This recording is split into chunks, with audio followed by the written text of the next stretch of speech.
കഴിഞ്ഞ കുറച്ച് ദിവസങ്ങളായി എന്ന് വെച്ചാൽ കഴിഞ്ഞ 2 ദിവസമായിട്ട് സോഷ്യൽ മീഡിയകളിൽ ഉൾപ്പെടെ പ്രചരിക്കുന്ന ഒരു വാർത്തയാണ് പ്രശാന്ത് സാർ. പാകിസ്ഥാനിലെ ആണവ നിലയം തകർന്നിട്ടുണ്ട്. കിരാന ഹിൽസിൽ നിന്ന് ഇന്ത്യ അതിന്റെ പടിവാതിൽക്കൽ വരെ എത്തി എന്നുള്ളതൊക്കെ നമുക്കറിയാം. ആണവ കേന്ദ്രം തകർക്കപ്പെട്ടു എന്നുള്ള രീതിയിൽ വാർത്തകൾ പ്രചരിക്കുന്നു. ഒപ്പം ആണവ വികിരണം എന്ന് പറയുന്ന ഒരു അവസ്ഥ പാകിസ്ഥാനിൽ നടന്നുകൊണ്ടിരിക്കുകയാണ്. അത് അത്യന്തം അപകടകരമാണെന്ന് നമുക്കൊക്കെ അറിയാം. അങ്ങനെയാണെങ്കിൽ പാകിസ്ഥാനിൽ അവരവിടെ ഒരു കാലാവസ്ഥ അടിയന്തരാവസ്ഥ പ്രഖ്യാപിച്ചിട്ടുണ്ട് എന്നുള്ള വാർത്തകൾ വരുന്നു. പക്ഷേ ഈ വാർത്തകളൊന്നും ഔദ്യോഗികമായി എവിടെയും പ്രസിദ്ധീകരിച്ചിട്ടില്ല. ഊഹാപോഹങ്ങളാണ്. ഒരിക്കൽ കൂടി നമ്മൾ റിപ്പീറ്റ് ചെയ്യാണ്, ഈ വാർത്ത ഊഹാപോഹങ്ങളാണ്. പക്ഷെ ഇത്തരത്തിലുള്ള വാർത്തകൾ പുറത്തു വരുന്നുണ്ട്. അങ്ങനെയെങ്കിൽ ലോകം മുഴുവൻ വലിയൊരു അപകടത്തിലേക്ക് പോകാനുള്ള സാധ്യതയില്ലേ ഈ വാർത്തകൾ ശരിയാണെങ്കിൽ? വാർത്ത ശരിയാണെങ്കിൽ അപകടത്തിലേക്ക് പോകാനുള്ള സാധ്യതയുണ്ട്. പക്ഷെ ഇപ്പൊ വന്നുകൊണ്ടിരിക്കുന്ന വാർത്ത ആ, ചിലപ്പോൾ നാളെ കാലത്തെ ദേശീയ മാധ്യമങ്ങൾ ഉൾപ്പെടെയുള്ളവർ ഔദ്യോഗികമായിട്ട് പ്രഖ്യാപിക്കാൻ സാധ്യതയുള്ള രീതിയിലേക്കാണ് ഇപ്പോഴത്തെ അപ്ഡേറ്റ്സും അല്ലെങ്കിൽ കാര്യങ്ങൾ നോക്കിക്കാണുമ്പോൾ നമ്മൾക്ക് മനസ്സിലാവും. അതായത് കിരാന ഹിൽസ് എന്ന് പറയുന്നിടത്ത് ഇന്നലെ ഏറ്റവും പ്രധാനപ്പെട്ടതായിട്ട് നീതു ഉൾപ്പെടെയുള്ളവർ, നമ്മുടെ പ്രേക്ഷകർ ഉൾപ്പെടെയുള്ളവർ ശ്രദ്ധിക്കേണ്ട ഒരു കാര്യമാണ്. ഇന്നലെ ഔദ്യോഗികമായിട്ട് പത്രസമ്മേളനം നമ്മുടെ ഔദ്യോഗികമായിട്ടുള്ള പട്ടാള മേധാവികൾ നടത്തിയപ്പോൾ ഈ കിരാന ഹിൽസിൽ ഈ പറയുന്ന 2 കവാടങ്ങൾ ബ്രഹ്മോസ് ഉപയോഗിച്ച് ഇന്ത്യ ഇന്ത്യ തകർത്തു, അല്ലെങ്കിൽ ആണവ കേന്ദ്രമാണ്, അല്ലെങ്കിൽ ആണവ ആയുധങ്ങൾ സൂക്ഷിക്കുന്ന ഏറ്റവും വലിയ വലിപ്പത്തിലുള്ള ഒരു കുന്നിനകത്തുള്ള ടണലാണത്. ആ ടണലിലേക്ക് ചൈന ഉൾപ്പെടെയുള്ള രാജ്യത്തിന്റെ പ്രൊട്ടക്ഷൻ ഉണ്ട്, വലിയ സെക്യൂരിറ്റി ഉള്ളതാണ്. അതിന്റെ വാതിലുകൾ തകർത്തിരിക്കുന്നു ബ്രഹ്മോസ് ഉപയോഗിച്ച്. അല്ലെങ്കിൽ അതിനകത്തുനിന്ന് ആണവ ആയുധങ്ങൾ വെളിയിലെടുക്കാൻ പോലും സാധിക്കാത്ത രീതിയിലേക്ക് ഇന്ത്യ പ്രവർത്തിച്ചിരിക്കുന്നു എന്ന് പറഞ്ഞൊരു വാർത്ത, അത് നമ്മുടെ എല്ലാ ഔദ്യോഗിക മാധ്യമങ്ങളും കൂടി പറഞ്ഞുകൊണ്ടിരിക്കും. ഇതിനോടനുബന്ധിച്ച് നമ്മുടെ പട്ടാള മേധാവികളോട്, അല്ലെങ്കിൽ വ്യോമസേന മേധാവിയായിട്ടുള്ള ഈ പറയുന്ന AK ഭാരതി, എയർ മാർഷൽ ആണല്ലോ പുള്ളിയോട് ചോദിച്ചപ്പോ പുള്ളി അവിടെ നിന്നിട്ട് അങ്ങനെ കിരാന ഹിൽസിൽ അങ്ങനെ ആണവ കേന്ദ്രം ഉണ്ടോ പാകിസ്ഥാനിൽ? എനിക്കറിയത്തില്ല, നിങ്ങളിപ്പോ പറയുമ്പോഴാണ് ഞാൻ അറിയുന്നത്. അപ്പം അത് എനിക്കറിയത്തില്ല, നമ്മളതൊന്നും ചെയ്തിട്ടില്ല കേട്ടോ എന്ന് പറഞ്ഞിട്ട് പുള്ളി ഒരു പുഞ്ചിരിച്ചു. അതിനപ്പുറത്തിരുന്ന 2 പേരും അത് കേട്ട് പൊട്ടിച്ചിരിച്ചു.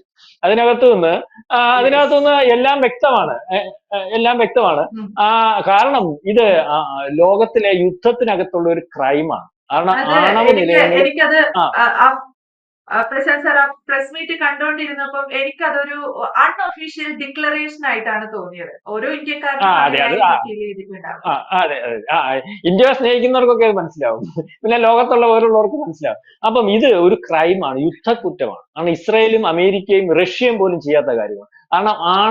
കാരണം ഇപ്പൊ ഈ ആണവ വിസരണം എന്ന് പറയുന്നത് ഒരിടത്ത് മാത്രമായിട്ടല്ല സംഭവിച്ചത്. തുടങ്ങിക്കഴിഞ്ഞാൽ അത് വ്യാപിക്കും, അത് ലോകത്ത് മൊത്തം സംഭവിക്കും. അതിനെ തടയുന്നതിന് വലിയ വലിപ്പത്തിൽ ഇടപെടേണ്ടി വരും, അല്ലെങ്കിൽ അത് വലിയ പ്രശ്നമുള്ള കാര്യമാണ്. അപ്പം ആ രീതിയിലേക്ക് ഇങ്ങനെയുള്ളിടത്ത് ആക്രമിക്കാൻ സാധ്യതയില്ല. ആക്രമിച്ചെന്ന് നമ്മൾ പറയാനും പറ്റത്തില്ല. നമ്മൾ ഇന്നലെ ഇന്നുമായിട്ട് മോദി നമ്മുടെ എല്ലാവരും പറഞ്ഞല്ലോ, എല്ലാ കാര്യങ്ങളും സ്പോട്ട് ചെയ്ത് പറഞ്ഞല്ലോ. എന്തുകൊണ്ട് കിരാന ഹിൽസ് ആക്രമിച്ച കാര്യം പറഞ്ഞില്ല? ലോകത്തുള്ള മാധ്യമങ്ങളെല്ലാം പറയുന്നുണ്ടല്ലോ. അപ്പം അതിനകത്ത് ഒരു വലിയ 2 സ്ഫോടനങ്ങൾ അവിടെ നടന്നിട്ടുണ്ടെന്നും അതിനുശേഷമാണ് യുദ്ധം നിൽക്കുന്നത്. നിങ്ങൾ എല്ലാവരും ശ്രദ്ധിച്ചാണ് യുദ്ധം നിൽക്കുന്നത്, അല്ലെങ്കിൽ യുദ്ധം നിർത്തുന്നതിന് വേണ്ടി അമേരിക്ക 24 മണിക്കൂറിന് മുമ്പ് അവരവരുടെ കാര്യം നോക്കിക്കോട്ടെ എന്ന് പറഞ്ഞ് അമേരിക്ക ഉടനെ ഇടപെടുന്നു. അതിനുശേഷം പാകിസ്ഥാൻ വിളിക്കുന്നു, യുദ്ധം നിർത്തുന്നു, യുദ്ധം ഇനി ഉണ്ടാവാൻ പാടില്ല എന്ന് പറഞ്ഞ് ഞാൻ ഈ യുദ്ധം നിർത്തിയത് ലക്ഷക്കണക്കിന് ആൾക്കാർ മരിക്കാതിരിക്കുന്നതിന് വേണ്ടിയാണ്. ട്രംപിന്റെ TP വരുന്നു, ട്രംപ് വ്യക്തത വരുത്തിയിട്ട് ട്രംപിന്റെ സ്വഭാവം അനുസരിച്ച് 2 ദിവസം എന്ന് പുള്ളി തന്നെ വ്യക്തത വരുത്തിക്കോളും. പേടിക്കേണ്ട, എല്ലാവർക്കും മനസ്സിലാവുന്ന രീതി. കാരണം പുള്ളിയുടെ സ്വഭാവം അറിയാമല്ലോ, ആ രീതിയിലേക്ക് പുള്ളിയെ കാര്യങ്ങൾ ചെയ്യും. അപ്പം അങ്ങനെ നിൽക്കുമ്പോഴാണ് ഇന്ന് പാകിസ്ഥാന്റേതായിട്ടുള്ള റിപ്പോർട്ട്, അത് കാലാവസ്ഥാ വ്യതിയാനം കൊണ്ട് അടിയന്തരാവസ്ഥ പ്രഖ്യാപിച്ചിരിക്കുന്നു ആ രാജ്യത്ത് പറഞ്ഞൊരു വാർത്താക്കുറിപ്പൊക്കെ വരുന്നുണ്ട്. പക്ഷെ ഇതിനകത്ത് പാകിസ്ഥാൻ ഇതുവരെ ഞങ്ങൾ അങ്ങനെ കൊടുത്തിട്ടില്ല, എല്ലാം നിഷേധിച്ചുകൊണ്ടിരിക്കുകയാണ്. പക്ഷെ അവിടെ ഈജിപ്തിൽ നിന്നുള്ള വിമാനങ്ങൾ പറന്നിറങ്ങിയതായിട്ട് ഇപ്പോൾ റിപ്പോർട്ട് വരുന്നുണ്ട്. അതായത് വിമാനങ്ങൾ പറന്നിറങ്ങുന്നതിന് മുമ്പ് ഈജിപ്തിലെ വിദേശകാര്യമന്ത്രി ജയശങ്കറുമായിട്ട് സംസാരിച്ചിരിക്കുന്നു, ഞങ്ങൾ ഇന്ന കാര്യത്തിന് അങ്ങോട്ട് പോകുന്നു. ഈജിപ്ഷ്യൻ നൈൽ നദികളുടെ തീരത്തുള്ള ഈ പറയുന്നത് പോലെ ബോറോൺ എന്ന് പറയുന്ന കെമിക്കൽ, ആ പദാർത്ഥം, അത്തരത്തിലുള്ള ഒരു കെമിക്കലാണ് ഇത് അടയ്ക്കുന്നതിന് വേണ്ടി, അല്ലെങ്കിൽ ലീക്ക് വന്നിട്ടുണ്ടെങ്കിൽ അടയ്ക്കുന്നതിന് വേണ്ടി ഉപയോഗിക്കുന്നത്. അപ്പൊ അതുമായിട്ട് അവിടെ വന്നിട്ടുണ്ട്, അതിന് ടെക്നീഷ്യൻസ് വന്നിട്ടുണ്ട് എന്നുള്ള രീതിയിലേക്കുള്ള വാർത്തകൾ, അത് ഔദ്യോഗികമായിട്ട് സ്ഥിരീകരിക്കത്തക്ക രീതിയിലുള്ള വാർത്തകളാണ് വന്നുകൊണ്ടിരിക്കുന്നത്. അപ്പം ആണവ വിസരണം നടക്കുന്നു, അതിനകത്ത് പാകിസ്ഥാനിൽ വന്നിട്ടുള്ള അനൗദ്യോഗികമായിട്ട് അല്ലെങ്കിൽ സമ്മതിച്ചിട്ടില്ലാത്തതുമായിട്ടുള്ള അല്ലെങ്കിൽ അത്തരത്തിൽ ഒരു നോട്ട് എന്ന് പറഞ്ഞുകൊണ്ട് പാകിസ്ഥാൻ മിനിസ്ട്രിയുടെ ഹെഡിൽ തന്നെ കൊടുക്കുന്ന നോട്ട് എന്ന് പറഞ്ഞാൽ അവിടെ അവർ പറയുന്നത് ചില ടെക്നിക്കൽ ഇഷ്യൂസ് വന്നിട്ടുണ്ട്, അല്ലെങ്കിൽ അത്തരത്തിൽ അവിടെ ആണവ ചോർച്ച ഉണ്ടാവുന്നുണ്ട് എന്നുള്ള രീതിയിലേക്കാണ് അതിന്റെ വാർത്താക്കുറിപ്പ് വന്നിട്ടുള്ളത്. ഏതായാലും ഇത് ഇന്നലെ മോദി അദ്ദേഹത്തിന്റെ രാജ്യത്തോടുള്ള അഭിസംബോധനയിൽ ഒരു കാര്യം പറഞ്ഞത് നീതു ഉൾപ്പെടെയുള്ളവർ ശ്രദ്ധിക്കേണ്ടതായിട്ടുണ്ട്. ഒരു കാര്യം പറഞ്ഞത് എന്താണെന്ന് വെച്ചാൽ, ഞങ്ങളെ ആരും ആണവായുധം കാണിച്ച് പേടിപ്പിക്കണ്ട. യുദ്ധം തുടങ്ങുന്നതിന് മുമ്പ് ഈ പറയുന്ന വിദേശകാര്യ മന്ത്രിയും അല്ലെങ്കിൽ അവിടുത്തെ ആഭ്യന്തര മന്ത്രിയും ഒക്കെ പറഞ്ഞല്ലോ, ഞങ്ങൾ ആണവായുധം പ്രയോഗിക്കും, ആണവായുധം പ്രയോഗിക്കും. ആണവായുധം പ്രയോഗിക്കാൻ എടുക്കേണ്ട സ്ഥലവും ആണവായുധം പ്രയോഗിക്കുന്നതിന് വേണ്ടി ഉപയോഗിക്കാൻ പറ്റുന്ന വ്യോമത്താവളങ്ങളും ഒന്നും ഇന്ന് അവിടെ ഇല്ലാത്ത ഒരവസ്ഥയാണ്. കാരണം എവിടെയും നിന്നില്ല. പണ്ട് ഈ വലിയ ഒരു അടിനടക്കാരന്റെ അടുത്ത് പറഞ്ഞു, അടിനടക്കാരനെ അടി കൊണ്ട് ചുരുണ്ടി വീട്ടിൽ ചെന്ന് പറഞ്ഞു, നിങ്ങൾ ലോകത്തിലെ ഏറ്റവും വലിയ അടിനടക്കാരനാണല്ലോ, നിങ്ങൾക്ക് ഇങ്ങനെ അതിന് അടി കിട്ടിയ, അത് നിലത്ത് നിർത്തിയാലല്ലേ ചുവട് വെക്കാൻ ഒക്കത്തുള്ളൂ എന്ന് ചോദിച്ചതുപോലെ ഇപ്പൊ പാകിസ്ഥാന്റെ അവസ്ഥ. പാകിസ്ഥാൻ ആണവായുധം ആര് കൊടുത്തോ, ആരത് അവിടെ വെച്ചിരുന്നോ, ആർക്കെതിരെ നമുക്ക് പ്രയോഗിക്കാതെ ഇരിക്കട്ടെ എന്ന് പറഞ്ഞിട്ടുണ്ട് എന്ന് നമുക്കറിയത്തില്ല. ഏതായാലും ലോക രാജ്യങ്ങൾ വെപ്രാളം പിടിക്കുന്നുണ്ട്, അമേരിക്ക വെപ്രാളം പിടിക്കുന്നുണ്ട്.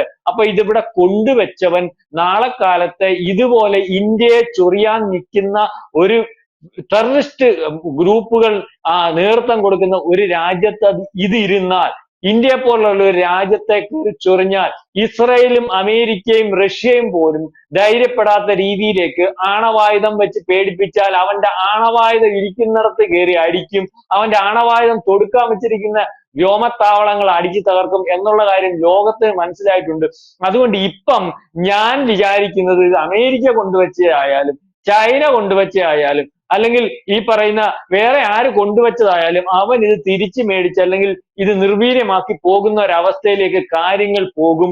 കാരണം ഇന്ന് അദ്ദേഹം വീണ്ടും പറഞ്ഞിട്ടുണ്ട്, ഇനിയും ചൊറിയരുത്, ചൊറിഞ്ഞാൽ ഈ പറയുന്ന ഇന്ത്യ മഹാരാജ്യം പാകിസ്ഥാൻ എന്ന് പറയുന്ന രാജ്യത്തെ ലോകത്തിന്റെ ഭൂപടത്തിൽ അല്ലെങ്കിൽ അത്തരത്തിലുള്ള ഒരു രാജ്യം ഭസ്മമാക്കി കളയുമെന്നാണ് പറഞ്ഞിരിക്കുന്നത്. എല്ലാരും പറയുന്നത് പോലെ അല്ല മോദി പറഞ്ഞിട്ടുള്ളത്. നേരത്തെ 2019 അദ്ദേഹം പറഞ്ഞു, ഈ പറഞ്ഞതുപോലെ ഇവിടുത്തെ സൈനികരെ കൊന്നിട്ടുണ്ടെങ്കിൽ, ആക്രമിച്ചിട്ടുണ്ടെങ്കിൽ അത് ആരാണെന്നറിയാം, അവന്റെ വീട് കയറി അടിക്കുമെന്ന് പറഞ്ഞു.